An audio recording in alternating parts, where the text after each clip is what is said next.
আজ আমরা দেখতে চলেছি মায়াপুর ভ্রমণের চতুর্থ তথা শেষ পর্ব। আপনারা আগের পর্বে দেখেছেন মায়াপুরে এসে কোথায় থাকবেন এবং কোথায় প্রসাদ খাবেন। দেবু ট্যুর অ্যান্ড গার্ডেনিং চ্যানেলে আপনাদের সকলকে স্বাগত জানাই।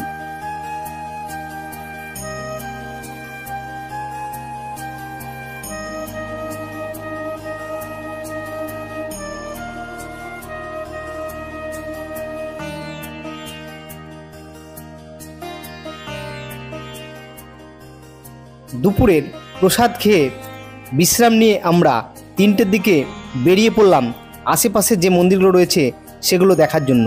প্রথমে আমরা পৌঁছে গেলাম চৈতন্য গৌড়ীয় মঠে।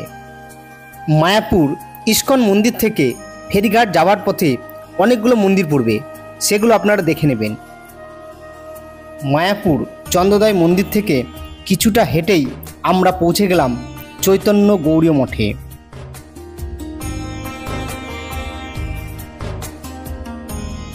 এই গৌড়ীয় মঠ 1920 সালের 6 সেপ্টেম্বর স্থাপিত হয়। 1918 সালের 7ই মার্চ ভক্তি সিদ্ধান্ত সরস্বতী সন্ন্যাস গ্রহণ করে মায়াপুরে শ্রী চৈতন্য মঠ স্থাপন করেন। শ্রী চৈতন্য মঠ পরবর্তীকালে গৌড়ীয় মঠের সকল শাখার মূল সংগঠন বলে স্বীকৃতি লাভ করে। গৌড়ীয় মঠের মূল মন্দিরটি ছাড়াও মন্দির চত্বরে আরও একটি মার্বেলের খুব সুন্দর মন্দির তৈরি চলছে, যারই একটি মডেল এখানে রাখা রয়েছে। এই মন্দিরের কাজ সম্পন্ন হলে উদ্বোধন করা হবে।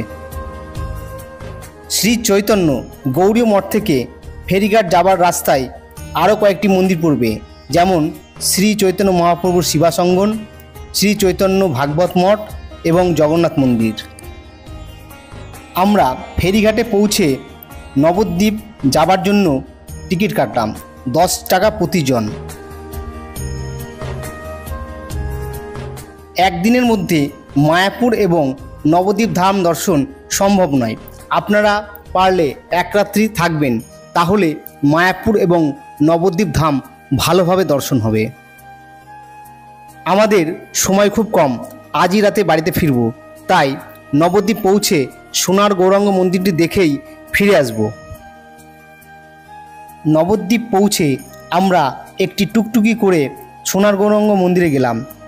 টুকটুকিতে ভাড়া নিল প্রতিজন 20 টাকা, কিন্তু গিয়ে দেখি মন্দির তখনও খোলেনি, তাই আমরা আরও আশেপাশে যে 2টি মন্দির ছিল সেগুলো দেখে নিলাম। সোনার গৌরাঙ্গ মন্দিরের খুব কাছেই রয়েছে জগাই মাধাই উদ্ধার মন্দির ও সমাজ বাড়ি আশ্রম। এই আশ্রমটি নবদ্বীপ ঘাট থেকে শিবাসঙ্গন রাস্তার উপরে অবস্থিত। মন্দিরটি উচ্চতা অনেকটাই বেশি এবং জনবহুল এলাকায় অবস্থিত হওয়ায় রাস্তা থেকে মন্দির দেখতে বেশ অসুবিধা হয়, তবে মন্দিরের অপূর্ব শিল্পশৈলী আপনাদের সকলকে মুগ্ধ করবে।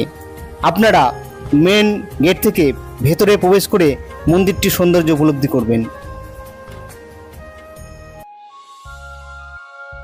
এই সমাজবাড়ি আশ্রমের মধ্যেই মন্দিরে রয়েছে গৌরনিতায়ের অপূর্ব মূর্তি, চোখ জুড়িয়ে যায়।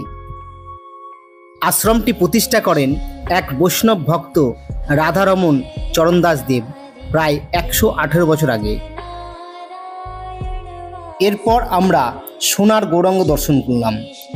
এখানেও মন্দিরে প্রবেশ করতে টিকিট লাগলো 10 টাকা প্রতিজন। তারপরে আমরা পৌঁছে গেলাম ফেরিঘাটে। আমরা নবদ্বীপ থেকে মায়াপুর যাব এবং মায়াপুরের আরতি দর্শন করব।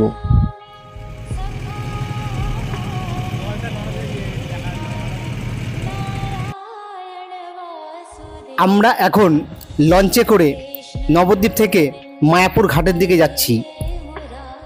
এখানে 2টি নদীর মিলন হয়েছে, জলঙ্গি নদী এবং হুগলি নদী। নদীর ঠিক মাঝ বরাবর এলে আপনারা হুগলি নদীর সাদা জল এবং জলঙ্গি নদীর কালো জল আপনারা নিজেরা বুঝতে পারবেন।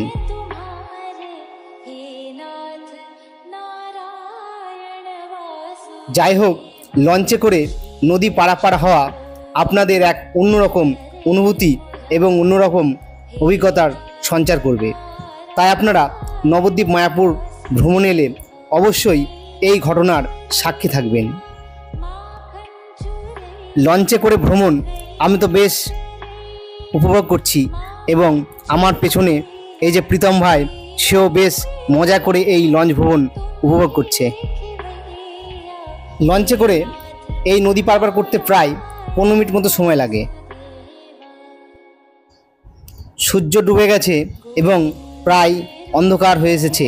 আমরা মায়াপুরে পৌঁছেই চন্দ্রোদয় মন্দিরের আরতি দর্শন করব।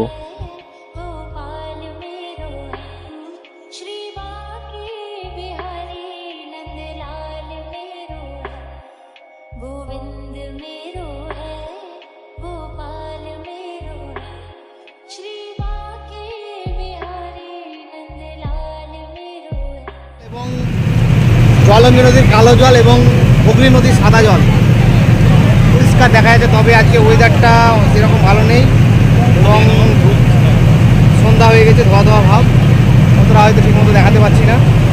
জলঙ্গি নদীর জল স্থির, সেরকম ঢেউ নেই বলে এখানে কচুরিপানা। জলঙ্গি নদীতে স্রোত একদম নেই, সেই জন্য কচুরিপানা ভেসে বেড়াচ্ছে এবং নদীর জল বেশ কালো।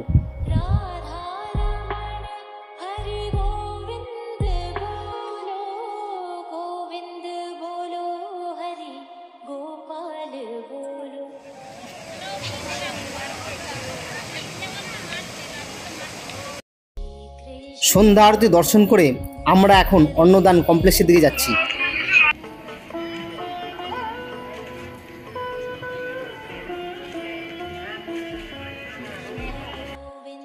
খুব সুন্দর আলোকসজ্জায় মায়াপুরে রাত্রের দৃশ্যটাই পাল্টে গেছে।